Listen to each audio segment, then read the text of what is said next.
I've mentioned that whenever an outfit feels a little bit off, the first thing I look at is changing and tweaking the proportions. Sometimes this takes a little while to figure it out. Other times it's a simple swap. And since you seemed to like my 60-second styling hacks in the last video I did, I thought I would go over some simple 60-second styling tweaks all around proportions in an outfit and how you can change them to tweak your outfit and maybe figure out what's off or what you like and why. I've got 3 looks where I'm gonna tweak the proportions and kind of talk you through them so you can understand why I'm changing things around in my look and what I think looks better. These are to my personal taste and to my body and my style. They're really just ideas to get you thinking about your clothes in terms of elements of style and how those can be used as creative elements for you to change up your look and get more out of your clothes. Let's get into it. Okay, we're gonna start off with this look, which actually there's nothing to tweak about it, but I wanna point out why it works, and then I'm gonna make a couple of swaps. For the most part, the easiest proportion swap that you can make in 60 seconds is anything around the waistline, so we're looking at tucking, untucking, but the biggest is usually a swap of footwear. In this look, I've got a really super sharp, very minimal pointed sling bag. The reason why this works is that we've got some tension in our proportions, okay? So we've got a lot of volume here, a lot of volume here. I've got a little bit of definition by doing this half tuck, but even so, we're looking at oversize on top and bottom. So in my opinion, I wanna add a little bit of tension. I wanna juxtapose this volume with something really sharp and sleek and slim on the foot. Not only does this add a little bit of tension, a little bit of interest, but it's giving the eye somewhere to go. It's telling a story. It's like, oh, okay, volume, volume, bam, little bit of like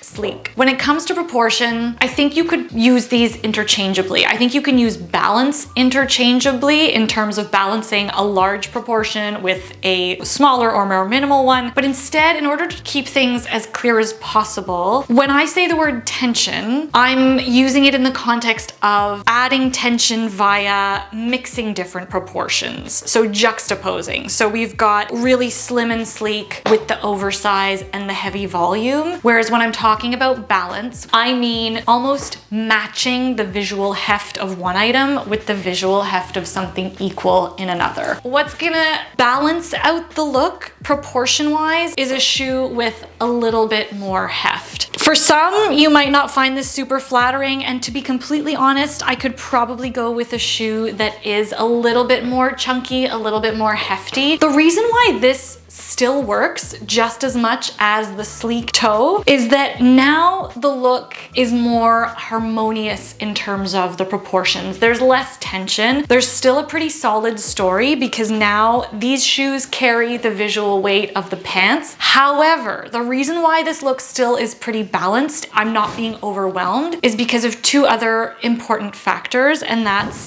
the half tuck. The fact that my sleeves are rolled, so we're seeing a little bit of definition and skin in the arms, and the fact that my collar is super undone and you can see a lot of my neckline. Those are actually really important in terms of balancing out proportions and making your look still work. What you have to decide is, do I want a little bit of tension? Do I want more balance? What you don't want is something that feels in between, kind of benign and uninspired, like these shoes here. So these little like Oxfords, you would think they're about the same as those little penny loafers, but they don't have as much visual weight. They're very non-committal. They don't really add any tension. They don't hold the visual weight of these pants either. And to me, that's when a look feels unstyled, unconsidered. The eye isn't going anywhere. This is where a quick 60-second footwear change can make all the difference. If there isn't any tension or balance happening in the bottom half, where can I get that from the rest of this look? So I'm gonna add tension somewhere else. I'm gonna swap this out for this. This top is a lot more fitted. It's also like a very committed and solid crop. It's got a lot of really good tension with these trousers. That's what allows this shoe now to just, you know, fade into the background because the focus, the interest in terms of the proportion, it's happening here. The shoe isn't really part of the story, and all I did was swap the proportion of the top so that we're adding tension in the look elsewhere. Look number 2, nothing inherently wrong with this look. For me, I feel like we can change up the proportions here with color and how that will change the proportions of a look. I feel like because we're doing some color blocking here, the baby blue, the tan, the cream, yes, it's all very subtle, but it is like really cutting my body in a lot of places. Because I've got short legs, I personally like to elongate the bottom half of my body. So what I'm gonna do, both from a like balancing styles perspective, I'm gonna elongate this with these little penny loafers. Usually a shoe that is like pretty chunky like this, like it's heavy, I would not pair this with this midi length, but it works because it works with my skin tone, the tan and the brown. This is like all very similar in terms of the color. This feels like old world Italian chic kind of, you know? So I think by adding this like linear color column on the bottom part of my body, it elongates the bottom half of my body, but because the loafer is a little bit like hefty, it balances out the boxy crop really well too. So yes, we're looking at balance and tension, but we're trying to look at it from the whole outfit perspective here. You would think that perhaps adding a bulkier sweater on top would balance out the bulkiness of the shoe, but I want to show you what happens when we do that in terms of the proportions.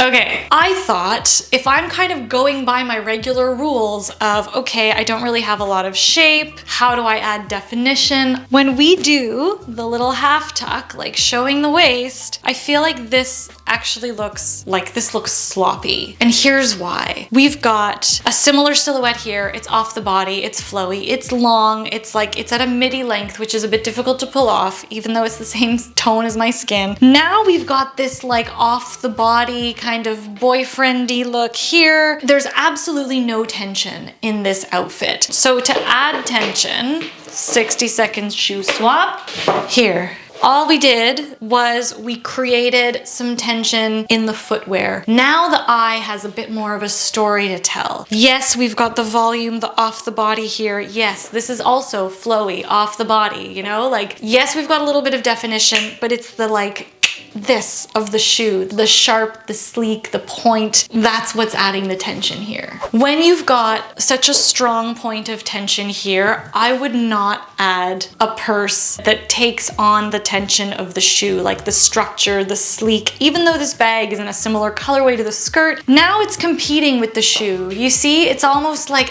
where do I look? Where does the eye go? You're gonna want a purse that is like a little bit more subtle, perhaps a little bit softer, something like this. But here, so we've got like a little bit more of a softer structure. It's not competing with the shoe. That point of tension, that interesting part of the story, the eye is being drawn to the sleekness of the shoe. My final look example is a very classic outfit formula that we all wear: jeans, a tee, and a blazer. Since I am long-waisted, typically dividing my body into 2/3 on top and 1/3 on the bottom isn't really flattering. In terms of proportions, there's this kind of guiding principle that everyone likes to talk about, and that's dividing your body into thirds instead of into a half. The other reason why this look is working is because I've got a high-waisted trouser. On me, this is the most flattering waistline. On someone else, it might be a little bit different. But when I've got something really long, I need to have tension of the proportion of the higher waist so that my legs don't look super, super short and I'm not being boxed in vertically. I want to show you what it would look like if I had the t-shirt untucked. Like, you'll see what a difference me tucking in the shirt makes. Now my legs look really, really short because the white of the t-shirt is so close to the white of the sneaker. Do you see what's happening here with the columns of the blazer and the waistline? As long as you've got these columns down on either side of the waistline, these columns are signaling to the eye that the waistline is actually a lot smaller than it actually is. But I want to show you what happens happens when I switch out the color of the jacket. So if I were to change my blazer, similar silhouette, similar oversized boxy. First of all, because this is boxy, I'm always gonna roll my sleeves, show a little bit of forearm, but I think personally there's too much contrast now with the shoe and the black blazer. But if I wanted to have less tension and create a more harmonious look with the black and white, something not so contrasting, I would go with something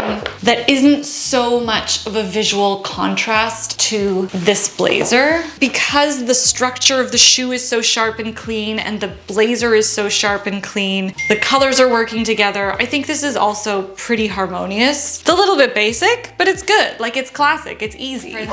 But now if we swap out the jacket for something that is shorter, boxy, more cropped, we're seeing so much more attention brought to the waist, and we've still got that balance in the shoe. And the color here, it's not so dark and stark of a contrast, because there's no competition between this jacket and the shoe. It's a little bit more harmonious. And also, the final piece here is that we've switched around that 1/3, 2/3. So now there's so much more focus on the 2/3 bottom half and then the 1/3 on top. So that is what I have for you today. I hope you enjoyed today's video. Give it a thumbs up if you liked it or if you learned something new. Hit subscribe if you haven't already. Let me know what other areas you want me to focus these 60-second styling tweaks in, or if you want to get into proportions even more, or you know, whatever you want to see. Pop it in the comments below. I always love hearing from you. Thank you so much for watching. Thank you so much for being here. I am so grateful for you. I hope you have a wonderful rest of your day, a wonderful rest of your week, wherever you are at. I'll see you in the next slow fashion video.